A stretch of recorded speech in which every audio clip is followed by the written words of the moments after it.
Hello दोस्तों, आपका बहुत बहुत स्वागत है हमारे channel short news bye Vineet में। आपके सामने मैं विनीत हूँ।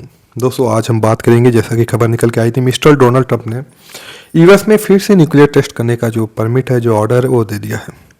दोस्तों, आज हम बात करेंगे मिस्टर डोनाल्ड ट्रंप ने ये ऑर्डर क्यों दिया, क्या जो जियोपॉलिटिकल कंडीशन है ऐसी क्यों आन पड़ी है कि मिस्टर डोनाल्ड ट्रंप को ये स्टेप लेना पड़ा। जैसा कि हम लोग जानते हैं, लगभग 33 साल बाद ये न्यूक्लियर टेस्ट होने वाला है यूएस में, यानी कि 33 साल तक यूएस ने कोई भी न्यूक्लियर टेस्ट अपनी धरती पे नहीं किया है। दोस्तों, ये थी खबर। अब हम बात उसको समझेंगे कि उसका क्या जियोपॉलिटिकल इम्पैक्ट पड़ने वाला है, रशिया पे क्या इम्पैक्ट पड़ेगा, चीन पे क्या इम्पैक्ट पड़ेगा, साथ ही साथ इंडिया पे उसका क्या जो इम्प्लीकेशन है, जो प्रभाव है, ये क्या पड़ेगा। दोस्तों, पहले कहानी शुरू होने से पहले हम उसका कुछ बैकग्राउंड समझ लेते हैं। मिस्टर डोनाल्ड ट्रंप ने एक इंटरव्यू में बोला कि जो कंट्रीज़ हैं, उन्होंने उदाहरण दिया पाकिस्तान जैसे कंट्री जो है कैसे सीक्रेटली, यानी कि चोरी छुपे जो न्यूक्लियर टेस्ट किए हैं। ये उन्होंने बताया कि पोस्ट ऑपरेशन सिंदूर था, उसके बाद पाकिस्तान ने कहीं न कहीं सीक्रेटली कुछ ऑपरेशन यानी कि न्यूक्लियर टेस्ट किए हैं। ये था मिस्टर डोनाल्ड ट्रंप का दावा। दोस्तों, मिस्टर डोनाल्ड ट्रंप काफ़ी जिम्मेदार पोस्ट पर बैठे हुए हैं। उनकी बातों पे लोग आँख बंद करके विश्वास कर सकते थे, लेकिन मिस्टर डोनाल्ड ट्रंप की बातों पे हम लोग विश्वास नहीं कर सकते हैं, क्योंकि मिस्टर डोनाल्ड ट्रंप का अगर इतिहास देखा जाए तो काफ़ी बातें झूठी बोलते हैं। जैसे कि हम आपको उदाहरण दें, जैसे उन्होंने बोला कि पाकिस्तान और इंडिया के बीच में उन्होंने मध्यस्थता कराई, जिसे भारत सरकार ने सिरे से खारिज कर दिया। ये हम लोग के पास सीधा उदाहरण है कि कैसे मिस्टर डोनाल्ड ट्रंप झूठ बोला करते हैं। ये थी उनकी बातें, तो उनकी बातों को हम लोग आँख बंद करके विश्वास नहीं कर सकते। तो उसको हम समझने के लिए क्या पाकिस्तान ने वाकई में कुछ न्यूक्लियर टेस्ट किया है, तो उसके पीछे जो अंतर्राष्ट्रीय एजेंसीज़ हैं उनको, उनकी बातों को हमको सुनना चाहिए। उदाहरण के लिए जो इंटरनेशनल एटॉमिक एनर्जी एजेंसी है, उन्होंने क्या दावा किया है। उन्होंने ये बातें रखी हैं कि उनको कोई भी प्रमाण नहीं मिला, यानी कि कुछ वैलिड एविडेंस उनको नहीं मिले हैं कि पाकिस्तान ने कुछ इस तरह के न्यूक्लियर टेस्ट किए हैं। पहली बात। अब हम दूसरी बात कर लेते हैं, जैसा कि क्षेत्र में यानी कि पाकिस्तान के रीजन में कुछ 2 अर्थक्वेक देखे गए, लगभग 2.5 तीव्रता के। तो जो एक्सपर्ट हैं उन्होंने बताया है कि ये जो ट्रेमर था, जो अर्थक्वेक था, वो जो प्लेट्स हैं, इंडो प्लेट और यूरेशियन प्लेट के टकराव की वजह से हुए हैं।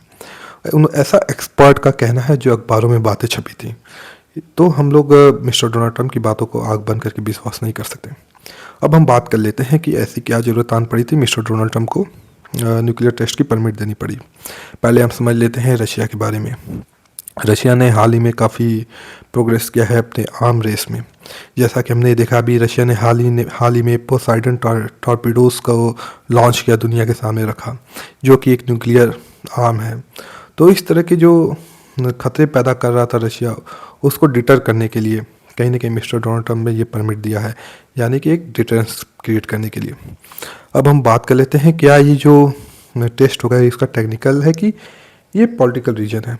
अगर हम टेक्निकलिटीज़ की बात कर लेते हैं, आमतौर पे जो टेस्ट होते हैं वो टेक्निकल होते हैं, यानी कि उसका क्या प्रभाव पड़ने वाला है, जो उसके डाटा होते हैं उसको रिकॉर्ड करना होता है।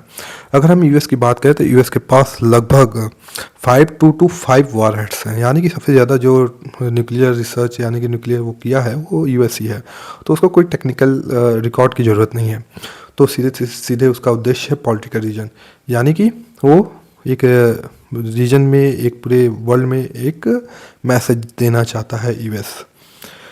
अब हम बात कर लेते हैं कि जो न्यूक्लियर टेस्ट होगा उसका क्या प्रभाव पड़ेगा पूरे ग्लोबल इम्पैक्ट के बारे में, एक एक करके हम देखते हैं। पहले हम बात कर लेते हैं रशिया की। दोस्तों, एक आर्म रेस छिड़ जाएगा। आर्म रेस कैसे? अगर यूएस कुछ इस तरह का न्यूक्लियर टेस्ट करता है तो जाहिर सी बात है जो रशिया है वो भी न्यूक्लियर टेस्ट करेगा, क्योंकि वो भी जवाब देगा। अब हम बात कर लेते हैं एग्रेशन की। जो रशियन एक्सपर्ट हैं वहाँ से खबरें निकल के आई कि अगर यूएस ऐसा करता है तो ये एक तरह से एस्केलेशन का काम करेगा, यानी कि जो अस्थिरता है उसको बढ़ाएगा। अगर हम बात कर लेते हैं चीन की, सबसे फ़ायदा उठाने वाला अगर कोई देश होगा वो चीन होगा। जैसा कि हम लोग जानते हैं, लगभग चीन ने 45 यानी कि 45 प्रायर टेस्ट कर चुका है, यानी कि पहले 45 टेस्ट चीन ने किया है। तो अगर यूएस ऐसा कुछ हरकत करता है तो चीन को एक मौका मिलेगा, एक चांस मिलेगा, और चीन बखूबी इस फ़ायदे को उठाएगा और अपना जो न्यूक्लियर प्रोजेक्ट है, जो टेस्ट है, उसको प्रोसीड करेगा और आगे बढ़ाएगा, और उसको टेस्ट करके वो अपने प्रोजेक्ट को आगे बढ़ाएगा। दोस्तों अब हम बात कर लेते हैं इंडिया के बारे में। इंडिया को क्या फ़ायदा मिलेगा। दोस्तों इंडिया भी हमारा जो है काफ़ी टेस्ट नहीं किया है, लगभग 3 टेस्ट इंडिया ने किया हुआ है। तो एक तरह से इंडिया को भी मौका मिलेगा अपने जो न्यूक्लियर जो प्रोग्राम है उसको आगे बढ़ाने के लिए, और एक ऐसा ये चांस मिलेगा कि सीटीबीटी यानी कि कॉम्प्रिहेंसिव टेस्ट बैन ट्रीटी से बचते हुए, यानी कि आइसोलेशन के खतरे से उभरते हुए हम लोग ये टेस्ट करेंगे, और जो अपनी हमारी जो थर्मल न्यूक्लियर डिवाइस है उसको हम लोग टेस्ट करेंगे, और जो उससे डाटा होगा जिसको रिकॉर्ड करेंगे, और हमारे जो अपनी भारत की जो सिक्योरिटी है उसको हम लोग इंश्योर करने का एक अच्छा मौका मिलेगा। दोस्तों ये थी खबरें। अब हम बात कर लेंगे कि इसका और क्या प्रभाव पड़ेगा, यानी कि यूएस को ऐसा करना चाहिए। मुझे तो लगता है दोस्तों यूएस को इस तरह के एग्रेसिव स्टेप नहीं लेना चाहिए, क्योंकि अगर ये इस तरह के एग्रेसिव स्टेप लेगा तो उसका कहीं ना कहीं बहुत ही बड़ा ग्लोबल इम्पैक्ट पड़ने वाला है। क्योंकि ढेर सारे देश है, जैसे फॉर एग्जांपल हम बात कर ले ईरान है, नॉर्थ कोरिया है, इस तरह के और भी कई देश जो हैं अंडर प्रोसेस हैं। तो इस तरह के ये यूएस अगर स्टेप के इररेस्पॉन्सिबल स्टेप लेता है तो उसका जो ग्लोबल इम्पैक्ट है बहुत ही भयानक पड़ने वाला है। दोस्तों मैं आशा करता हूँ ये छोटा सा वीडियो आपको पसंद आया होगा। अगर पसंद आया होगा तो आप इसको लाइक और सब्सक्राइब जरूर करें। आपका बहुत बहुत धन्यवाद। Thank you very much.